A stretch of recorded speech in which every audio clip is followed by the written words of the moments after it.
he wrote a memorandum called "Niet means Niet," no means no. And what he said is, if we invite Ukraine to join NATO, the Russians have said that's a red line, and it will inevitably lead to a Russian invasion of Ukraine. And when did they predict this? This was back in 2008. 2008. 2008. And this was in April. So he said, don't. In November 2008, we invite Ukraine to join NATO. So please understand what I'm saying. We had been invited them since back then? We invited them in November of 2008.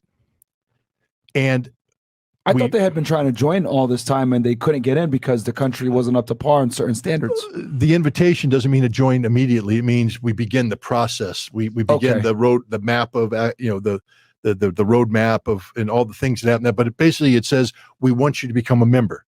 And the Russians are like, what the hell? Yeah, no. No. No means no. Yeah. What part of that don't you understand? Yeah.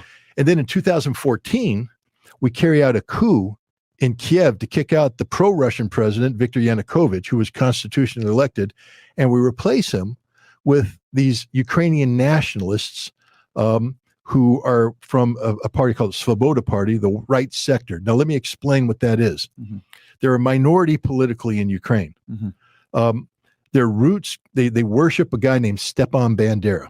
Okay. Stepan Bandera was a Ukrainian nationalist from the 1930s, 1940s.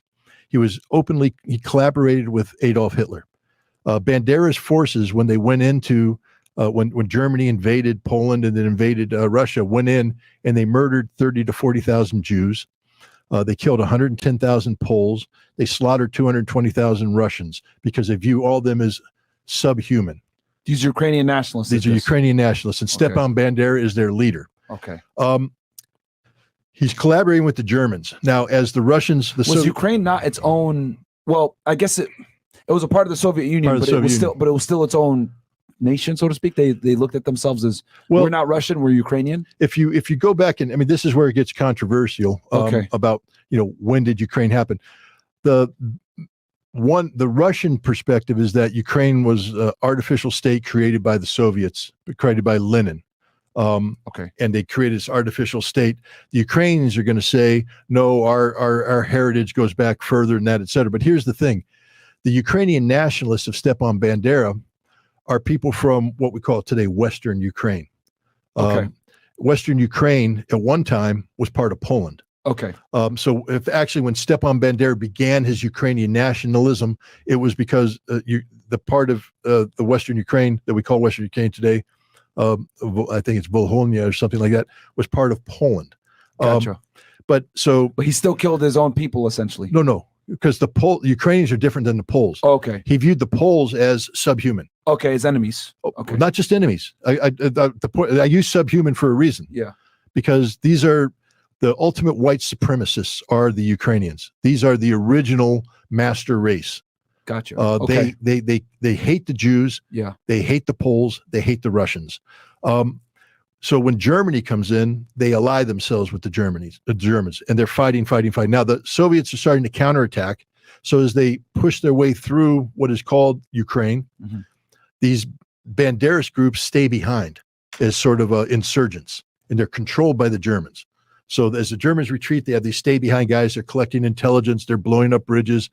And this was an organization known as the Gehlen Network. Gehlen was the name of the German general who commanded this intelligence apparatus. When the war ended, the United States captured Gehlen. Now, he's a Nazi responsible for the deaths of many people. Should have been put in prison, should have been hung by the neck until dead. But Gehlen said, but I have a network of spies and still operating inside the Soviet Union. And we went, oh, sit down at the table. You're our friend now. And we brought him in, and we controlled him, and we controlled them. And we used them from the very beginning to attack the Russians, to destabilize the Russians, et cetera. So we used these Banderist rebels, these insurgents, to attack the Soviets. And we fought the CIA fought a covert war from 1945 until 1953, 50. And like I said, hundreds of thousands of Russians were killed. 48,000 Russian soldiers were killed during this. So it's a big war. It's not a little war. So this has been going on since the 50s, 40s. But in the 50s, the Soviets finally beat them. hundreds of thousands These of them, Ukrainian nationalists, the Banderists. Okay. They so flee. the audience is tracking here, right. Guys. You gotta stay on point and pay attention. They flee. They go to places like Germany, England, Canada, the United States. I already told you that Stepan Bandera is a murderer. The CIA itself in its documents say this is one of the worst people we've ever met in our lives. Responsible for killing Jewish people, Polish people, Russians, everybody, everybody, in the name of Ukrainian nationalism. 60 miles from my town. I live in upstate New York, outside of Albany. Okay. 60 miles from my town where I live is a town called Ellenville, New York. Okay. In Ellenville, New York, there's a park called Heroes Park. Okay. Heroes Park has 5 statues of Ukrainian nationalists, one of which is Stepan Bandera. Wow. Every summer, Ukrainian Banderists get together wearing their Nazi uniforms, and they parade around their nice little blonde hair, blue-eyed Aryan race. They carry portraits of Stepan Bandera. They sing songs glorifying Stepan Bandera. It's alive and well living in America, in Canada, where they've been embedded in the United States since the 50s, 60s, 70s to this day.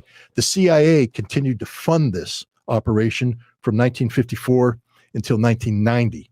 And at that point in time, in 1990, they stopped funding it because the nationalists were back in power. We put them in power in the government in 2014. The first thing the nationalists did is they outlawed the Russian language. They passed a law banning Russian culture. And then when the Russians pushed back, they declared an anti-terrorism operation, and they declared all the ethnic Russians to be terrorists. And they began attacking them. In May of 2014, there was a demonstration of pro-Russians in the city of Odessa. The Banderists shoved 150 of them into a building, the trade union building, set it on fire, and cheered as people burned to death, jumped out of the building. Anybody who jumped out and survived, they shot on the ground. Wow. And then they marched on the Crimea. People are like, you keep hearing people go, the little green men, Putin is little green men. You want to know why the little green men went into Crimea? To stop the Banderists from coming in and doing the same thing to the Russians in Crimea. So he stopped it and he said, we're not playing this game. Crimea belongs to us. End of story. So then they shifted up and they went to Mariupol. You might remember that name, the fighting. Real quick, just because this is something, real quick. Guys, like the goddamn video. This is something that came up a lot back in 2014, right? Where people say, oh, Russia invaded Ukraine, blah, blah, blah. So the real reason why they invaded is because these Ukrainian nationalists, the Banderas, were killing innocent Russians, 100%. Ethnic Russians in Crimea. So that's why Russia invaded. Well, they started in Odessa. Now they went to Crimea. Russia invaded Crimea to take it back and say, no, you're not going to kill Russians. To stop them from what they did in Odessa. Right. But then they moved up to Mariupol. Now, we all know Mariupol from the fighting that took place there last year, the heavy fighting in Mariupol, Azovstal, and all that, the Azov battalion and this. Well, Mariupol, the Banderas went in there and started literally raping, murdering, terrorizing the ethnic Russians. So the ethnic Russians started to organize into these militia units to defend themselves. And then, sorry, yeah, no, you good, yeah, okay. Yeah, go ahead. And then, and that's how this war began. So the Russians intervened. People talk about Wagner. You hear about Wagner today, Prigozhin and all that. Wagner was created in 2014 by the Russian government to provide assistance to the pro-Russian ethnic Russians that were defending themselves against the Nazis. Okay. That's how Wagner was created. And is that like a law, or what is it specifically? Well, the thing is, Wagner. Because Wagner is a Wagner Group, the private military contractors, the mercenary organization that Yevgeny Prigozhin heads, the guy who just launched a coup against Putin's right-hand guy. They call him the chef. Yeah. Yes. Okay. Well, that was his private army. Well, he was given the responsibility of building this army, because the reason why is that even though we call these people pro-Russian ethnic Russians, it's still Ukraine. Yes. Lugansk and Donetsk, the Donbass, are Ukraine. Yeah. And by law, Russia can't put Russian soldiers on that territory without permission of the Russian parliament, and they weren't giving Putin permission. Okay.